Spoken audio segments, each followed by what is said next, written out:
Hello, my name is Emily and welcome to another video. It feels so creepy now. It's a hard read, but it's a really good read. Maybe things are like magical. Adding some sticky notes. What I wasn't expecting, ended up giving both. Welcome to the second installment of the weekly reading challenge, where I pick a prompt from this little prompt jar that tells me the theme of what kind of books we're gonna read this week.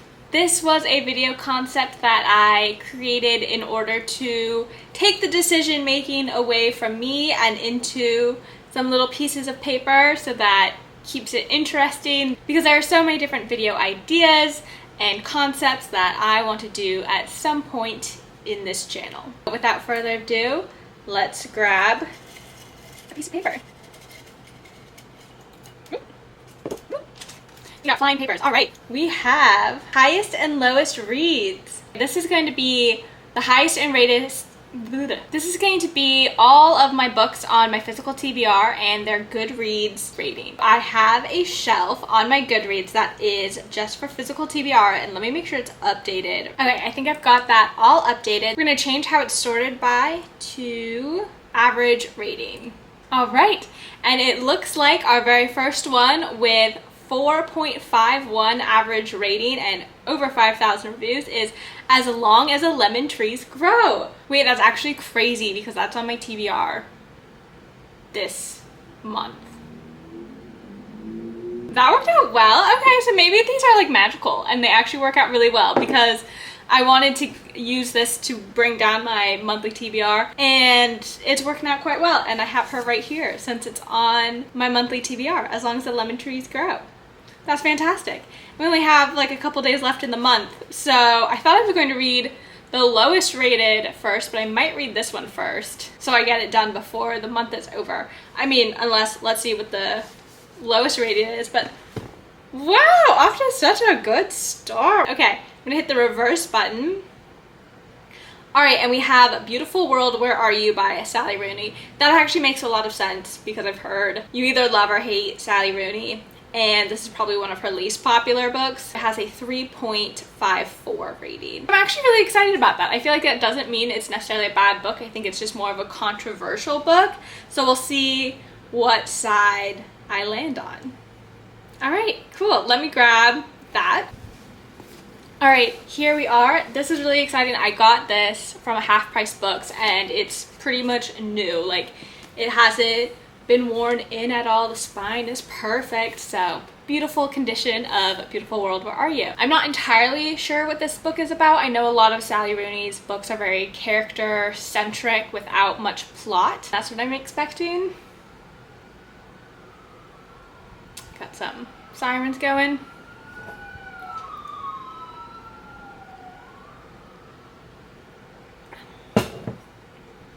So that's what I'm expecting. No plot, just vibes, and I'm excited. I'm actually going to be starting a new job next week, and I feel like this is the perfect read on the train, look and feel really smart kind of thing. So maybe that's what I'll read on my commute next week, which would work perfectly, because then I'll read this one this week and hopefully finish it by the end of the month and be able to check it off my TBR. Oh, and they're both blue books. How pretty. Okay, I'm excited. This will be good. I will start reading and I will get back to you when I have some updates and something to tell you.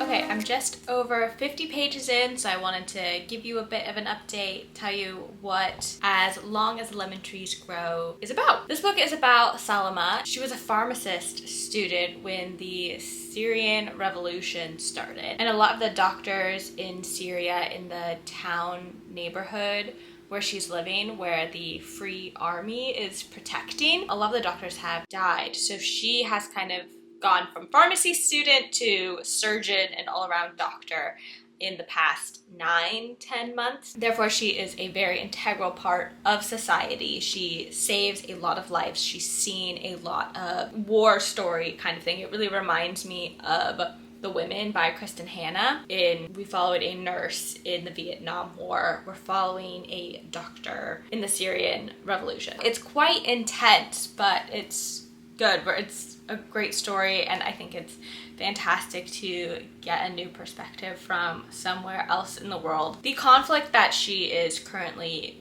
struggling with is that her sister-in-law is pregnant, and she promised her brother that she would protect her sister and get her somewhere safe if something went wrong. So she's constantly flip-flopping between, do they try and escape Syria, or does she stay and save lives as she can now? It's this really traumatic conflict, and we get a lot of back and forth, and it is a little repetitive. A lot of the times I don't like when things are super repetitive, but in this situation it makes a lot of sense because it is such an intense, constantly on her mind, all revolving around this question on whether to stay or to leave. So I get it. What I wasn't expecting is that we have almost a fantasy element. There's this mysterious evil person that only she sees that shows her really horrible and traumatic memories, is constantly threatening her with showing her more and more of these bad memories during times that would affect her being a doctor, and trying to convince her to leave Syria. He is very much on the side of, you need to get out of here and you need to protect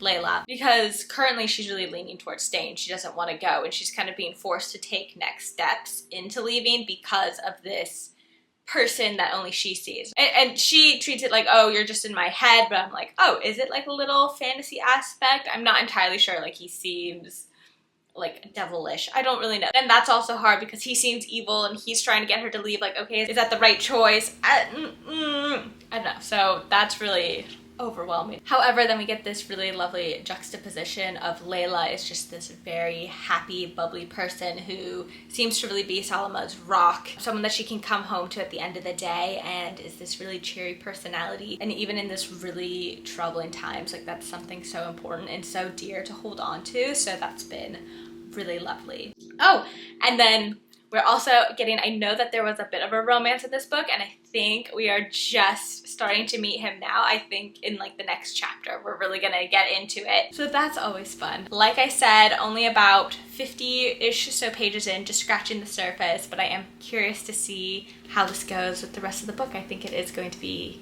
quite an intense one.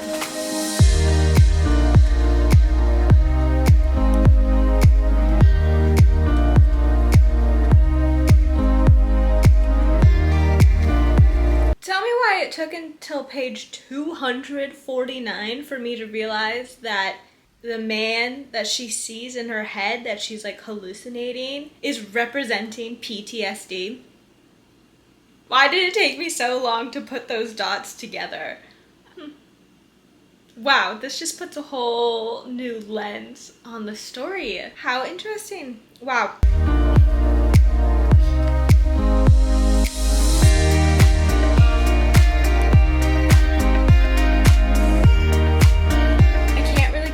Too much more of an update plot wise, but I can tell you she has found this man and they've pretty much partnered up. His mission is to get the message of the Syrian revolution out to the broader world, and she gives him access to the hospital as a main point of the message of like, look what's happening here. So they've partnered up and are getting to know each other, and they are pretty stinking cute together. So that's been really nice, and it's just such a juxtaposition. This book is really about that tug of war, the push and pull of absolute devastation and holding on to hope while everything is going against that. Even your own mind is going against holding on to hope and seeing anything positive. Anytime you do feel good, you feel guilty almost for having positive thoughts, but really positive thoughts and hope are the only things letting you hang on to life itself. Yeah, it's hard.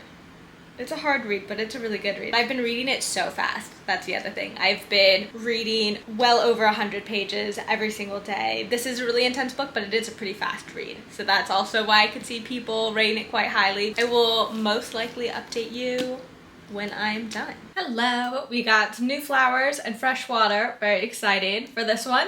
But I came to update you. I have finished As Long as the Lemon Trees Grow. This was expectedly sad. I'll pop in a clip of me reacting to one of the reveals that I was not expecting. I'm sure some people who are better at predicting what's happening in books could see what was happening, but I did not.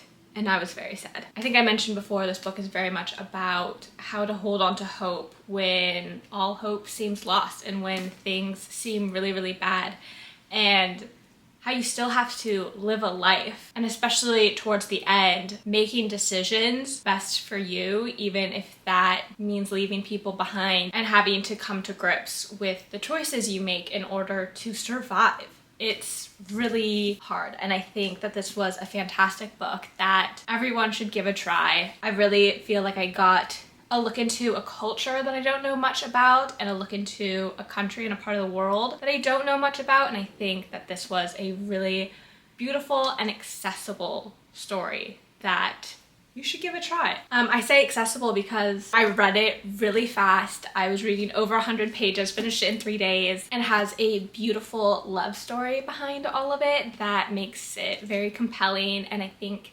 easier to pick up. Not to say that this is an easy story to read, but I do think that that makes it a bit more, I don't want to say palatable is the right word, but just, you know, something to hold on to that hope. I think that, again, this is a very beautiful story about hope and color and lemons. That being said, there are a lot of the same phrases and themes that are put in over and over again, and I think that this probably could have been edited down to be a little bit shorter, so I would overall give it a 4 stars, but a really beautiful story, and I really enjoyed this book and I would recommend to a lot of people. Especially, I was thinking about The Women by Kristen Hanna a lot when I was reading this, and so if you maybe didn't love that one as much, especially if, like me, the romance in that book was a little ridiculous and the plot kind of took away from the themes, I think you should absolutely give this book a try. I think it handles PTSD in a really interesting way and just handles like the emotions, I think, a bit better in this one. So absolutely give this a try. And even if you like The Women, obviously give this a try. Very similar themes. Yeah. Next, I have started Beautiful World, Where Are You? And this is a really interesting book. I knew going into it that it wasn't gonna have quotations, and that did throw me off a little bit. I read the first 3 chapters, just reading it before I went to bed. I thought it was really fun. It kind of feels like you're stalking these people and you're getting a look in from like a camera, especially with the third person narrative, third person point of view. I think everyone's lives are so different, and there's big and small changes in people's lives and choices people have to make that completely change the trajectory of their life. It's always so interesting hearing about people's stories, and this is a book about that. I also think it's so far something really comforting of if you're having a hard time and you don't know what you're doing with your life, books like these are kind of like, hey, yeah, everyone feels like that. You're not alone and things are gonna end up okay. This book centers around 2 women, and they're 2 best friends that met in college, and they are now long distance best friends. They are definitely like those tenured best friends where, you know, you can go without seeing, without speaking for a long time, but you know she's going to be there when you pick up the phone, or in this case, when you send an email. Every other chapter, just about, we get an email from them back and forth, kind of about their inner monologue, and it's very casually deep. Like, these girlies are philosophers. They are talking about politics. They are talking about meaning of life, which I think kind of goes in with, hey, if you're struggling with your life right now, or you're just in a rough spot, this is a great book so far, I would say, to read and kind of be like, ah, yes, chaos. I wouldn't say it's always a positive outlook. It's often very negative, but in a way that, I don't know, kind of makes you think. And I'm not going to pretend like I understand everything they are saying, but it does get me thinking about some things in a different way, or being like, oh my gosh, I can relate. So I like that about it. And I've heard before, this book is very no plot, just vibes, and I'm really enjoying that. I like that it's very calm and soothing. I would say if you are struggling with reading it, especially if like the quotations, like I know I was kind of struggling being like, oh wait, they're speaking now because there's no quotation marks. So if you're struggling with that, or if you're just having a hard time reading it because it is all plot, no vibes, I would highly suggest picking up the audiobook. It kind of feels like a podcast. I was listening to the audiobook while straightening my hair and getting ready, and I just really enjoyed it. I was giggling and having a good time. Now I say all of that, I say that this feels a bit like you're looking in on someone from a camera and it feels like a podcast, and recommend the audiobook.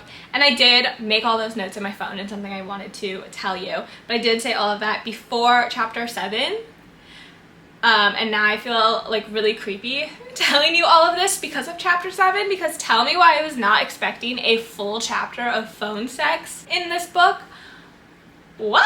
I was not expecting this. Oh, I was literally listening to it, and I know some people do not like listening to smut on like an audiobook, and I would not say that this is smut in any way, shape, or form. It just so took me off guard that we went down there, and I was like, all right, get it, girl, like fantastic. But it totally fit with the plot that's going on. Honestly, added a lot. I was like thinking while I was going on all my notes of listening to the audiobook and feeling like you're looking down on someone via camera, and I was like, wow, I feel so creepy now. But yeah.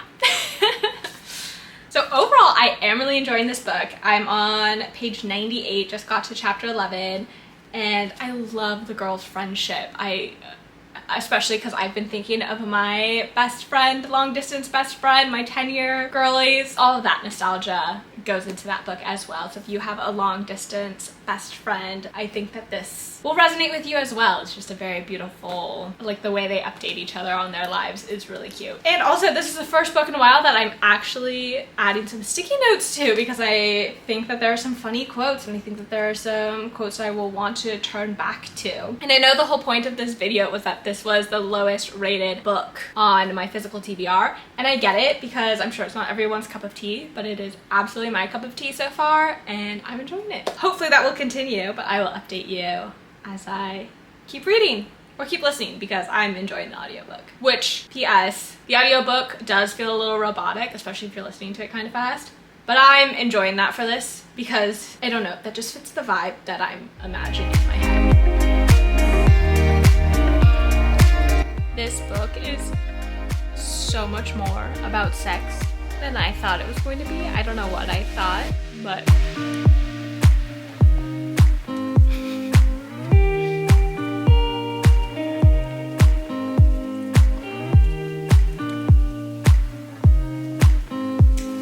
I am at page 207, chapter 20. What did I want to say?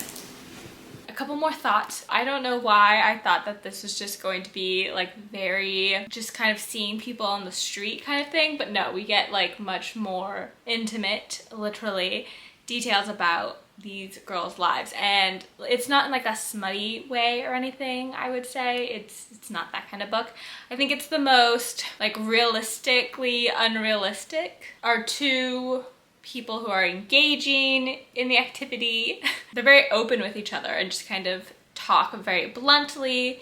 It kind of happens naturally. The actual act is very realistic. I don't know, I enjoy it. I think that it's really interesting and very vulnerable in that way. I can't remember if I said it or not. Feels so much like a podcast in that we are just getting their mundane everyday lives, then like discussing it. Kind of, pretty much. That's how this book goes, and I'm really enjoying it. I am just zooming through this book. I mean, I'm already over page 200, and I think I only got to page 30 or 40 last night, so I have read so much just in one day. And yes, that is also partially because I've been listening to it like a podcast, so I'm able to do other things while reading and getting through this book. But it's just making me so happy, and I'm annotating things again. I can totally see myself reading this again because I haven't been highlighting, I've just been tabbing parts that I like, and I can totally see myself reading this again and highlighting and underlining and jotting my actual thoughts down in the future when I have some more time, or I'm just more in that headspace of wanting to dive deeper. But right now I'm just loving it, and it makes me so excited to read all of Sally Rooney's other books in her backlist, because I think that this is one of the less popular ones. I don't know if I necessarily say it's a 5-star, but definitely like a 4.54. I think it could potentially, these last 140, 130 pages could definitely bring it to a 5-star. I think I'm one of those people who really enjoy Sally Rooney, which I was thinking I would be, and I was hoping I would be, so good news. I just finished Beautiful World, Where Are You? And this is such a stunning read. We get like 3 different relationships. We have a friends, like childhood friends, 2 lovers, and we have complete strangers meeting on a dating app, and they go through their whole thing. But in the center, we have a beautiful female friendship that threads the 2 together. And I think it was so interesting. It felt like all 3 relationships had a bit of a third act breakup, but in the most normal, like, yeah, that would happen. That happens in everyday life. And I just thought that it was so interesting. So you get the beautiful aspect of this female friendship as the relationship change, as the individual changes throughout their life. I mean, these girls were so close at one point, but they grow up and things change and they become more mature and they have their issues and it all kind of comes to a head, and it was just absolutely beautiful. I adored this book. It's set in Ireland, and listening to the audiobook, she has an accent, which is super fun. This was just such a lovely companion to have throughout my day and just be listening to while I go about my regular everyday life and listen to their regular everyday life. I'm giving it a 4-star, which is funny because that is the same rating I gave As Long as the Lemon Trees Grow. Together, this is my highest and lowest rated book that I have or had on my physical TBR, and I'm glad I read both of them. They were both ones that I kept putting off. This was a perfect video to make, and I think it's really interesting that I ended up giving both the same rating. I gave both of them 4 stars, and a very solid 4 stars to both of these. This one honestly may even be a 4.5, which is funny because it's the lowest rated, but it makes sense. As Long as the Lemon Tree Grows, I can see how this would be appealing to a much broader audience than Beautiful World, Where Are You? That this is a very classic tale with lots going on, a lot of plot, and a beautiful romance, and kind of a more traditional type of story, and also beautifully well written. Great explanation, a great spotlight on a culture that I don't think in America, at least, we get many stories like this, so absolutely stunning. And then Beautiful World, Where Are You? Much more unique in terms of writing style, more unique in terms of plot. I think it was very realistic in terms, like, this is about an unusual story and unusual circumstances and something very dramatic, while Beautiful World, Where Are You? Is the exact opposite in that it's very mundane, very everyday life. This is very intense and this is much more cozy. Like, that they're so different, and yeah, I give them very similar ratings, and I understand, like, they're just so different, so I get that one was highest, one was lowest, and it just kind of shows what type of book does well with a broader mass audience, but how there's still little gems out there that maybe not everyone likes. And I know that this is very